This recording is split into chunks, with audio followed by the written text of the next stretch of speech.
Another update on the hydroponics test. This spring I have 4 buckets. There's one down there at the end, and then one with a tomato, another one with a tomato, and a bean. There's another one with rice in the, that one over there is rice. But there's another one with rice in the greenhouse, but we're not discussing that one right now. I realized this morning that my hydroponics tests were struggling. Now I pulled, look at this. Remember I don't know if you remember how strong of a root system this one had a week ago. Now, the root system is still there, but it's not looking healthy at all. Okay, so, oh, whoops, let's make sure we actually get the roots in the water. The plant still looks healthy, but this morning this one did not. And I pulled it, and the majority of the root is just gone. I think it's disintegrated because the roots were dead. There's plenty of water there, but I think I miscalculated slightly. And last week I put in when I put the nitrogen in, I put in a phosphorus additive as well, which is what I have been using, or what I have decided to use, is a ferment of almond shells. Almond shells have a lot of phosphorus in them, but it's not bioavailable, so I decided to ferment them and see if that would help. And I think it helped a little too much.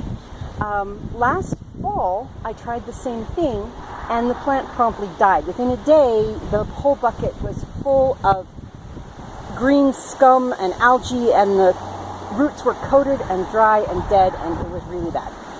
So that was half a cup in a gallon bucket. So, or a 5-quart bucket, I guess. So I decided to do the same thing, and I added the phosphorus additive when I added the nitrogen. Well, I think number one, I should probably not add the nitrogen and the phosphorus at the same time because they feed on each other. And number two, almost immediately we started getting this. That water was clear. This water was clear, and they're both in white buckets, so you should be able to see light through the sides. So again, we've got too much, I think, too much phosphorus. Look at those bubbles. Like, wait a minute. We've got too much phosphorus in this bucket. And this time, all I did was I took half a cup of the almond shell ferment, and I split it, I diluted it and split it between all 4 of the buckets. But it still has this effect.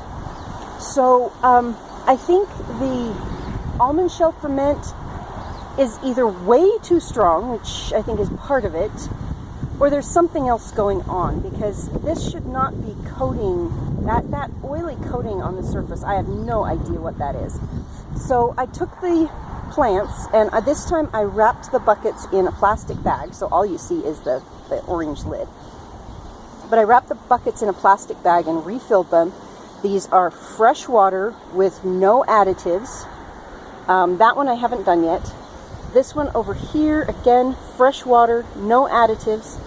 And we will see how they do, if they survive.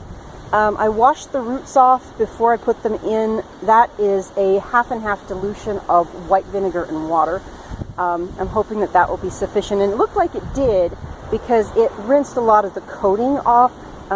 Some of the roots, not all of them, but I'm hoping that that'll be sufficient. So I have transplanted that one. I have transplanted the little tomato over there, which is still struggling. And I will be transplanting this one. I'm not sure about the rice yet. I haven't really looked at the rice. I was paying more attention to the crops than the... Oh my, look at that. Look at that scum. Good grief. Okay, well, I think I will be transplanting that one too. So I will talk with you later.